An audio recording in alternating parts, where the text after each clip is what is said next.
Oke, salam Indonesia, salam Pancasila, merdeka. Ya, malam ini saya bersama Bapak Matius Purba, seorang tokoh adat Karo ya. Ya, Selamat malam, Bang Matius. selamat malam, Pak. Ya, Pak Matius Purba, seorang budayawan adat Karo ya. Dia juga menulis buku apa, Pak? Buku yang sudah saya tulis Ya. itu berjudul Peradatan Modern Percabun Kalak Karo. Oh iya, ya. Buku Ya. adat Karo ya, Khusus adat Karo tentang Ya. pernikahan. tentang pernikahan. Ya, betul, Iya, Pak. iya. Dan buku ini sudah beredar di hampir di seluruh Indonesia, Pak. Ya, luar biasa ya. Ya, Pak Matius Purba ini mengalami satu hal yang tidak baik ya, Ya, yaitu betul, tentang fitnah dan berita bohong yang disebarkan melalui WhatsApp, melalui media sosial. Dan berita itu sudah tersebar kemana-mana. Bapak Matius Purba juga selain budayawan, dia adalah seorang guru ya, pegawai negeri sipil, guru ya, yang bergerak di bidang pendidikan di SMA ya Pak? Saya di SMP, Pak. SMP ya? Ya, SMP. Iya, di SMP salah satu di Jakarta Barat. salah satu SMP di Jakarta Ya. Barat ya. Ya, kita bisa bayangkan berita itu tersebar sampai ke sekolah, sampai ke tempat dia beribadah, sampai ke lingkungan. Dan ini sangat berdampak kepada keluarga ya, terlebih istri dan anak-anaknya. Mungkin Pak Matius Purba mau menceritakan kronologinya Pak, gimana? Oke, Awalnya. terima kasih, Pak. Jadi saya ini adalah Matius Purba, seorang PNS di Jakarta Barat dan pernah menjadi anggota majelis gereja di Ya. salah satu gereja di wilayah Cengkareng, Jakarta Barat. Yang menjadi anggota majelis itu adalah selama 3 periode ataupun hampir 15 tahun.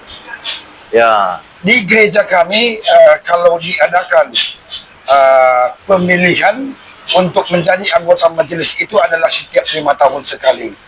Ya. Maka menjelang pemilihan anggota majelis yang keempat kali, maka ada berita-berita hoaks yang dan disebar ya. fitnah yang disebarkan, Ya, ya. yang kami dapatkan di anggota-anggota majelis.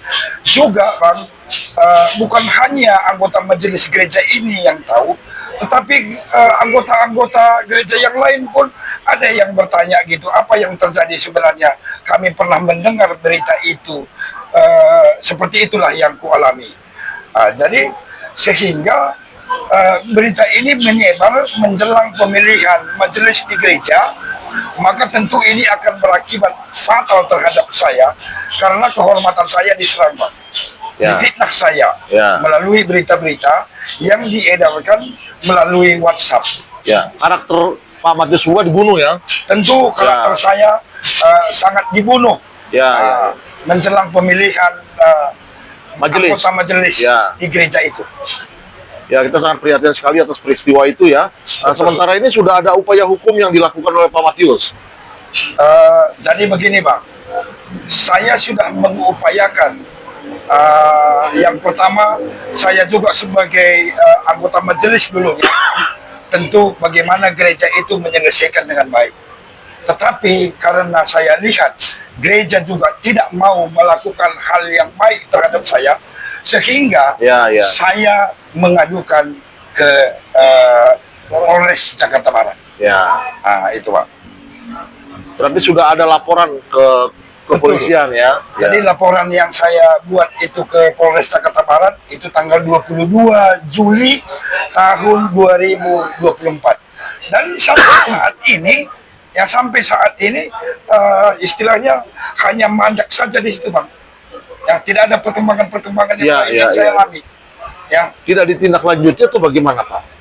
tindak lanjutnya itu sangat lamban sekali, Pak. Oh, iya, iya. Ya, karena berdasarkan informasi yang saya baca bahwa ada masa-masa untuk berapa hari, apakah 30 hari, 60 hari, 90 hari, 120 hari, Ada batas waktu ya? ada batas waktu. Ya, Ya, tetapi itu sampai sekarang ya hanya seperti itu saja, Pak. iya, iya.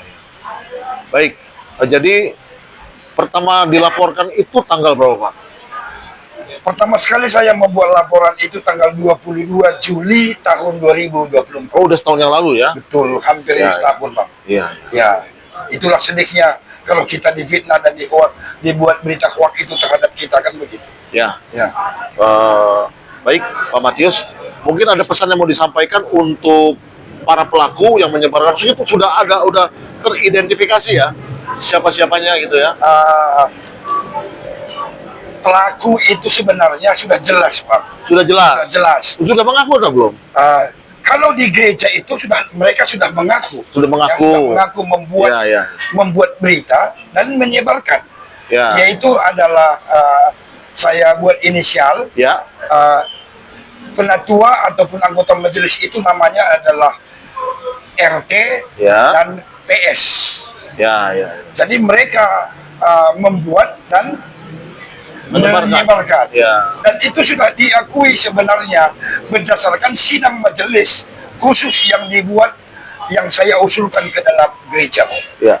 Wah, hal ini pasti tentunya sangat mengganggu dan merugikan Pak Matius Purba ya. Betul sekali. Apalagi itu dilakukan adalah di lingkungan gereja, yang mana notabene menjelang pemilihan anggota majelis, tentu itu sangat merugikan saya. Karena harta martabat saya sangat diserang. Saya difitnah, berakibat fatal ini terhadap saya, Pak. Karena saya juga mengalami sakit, depresi.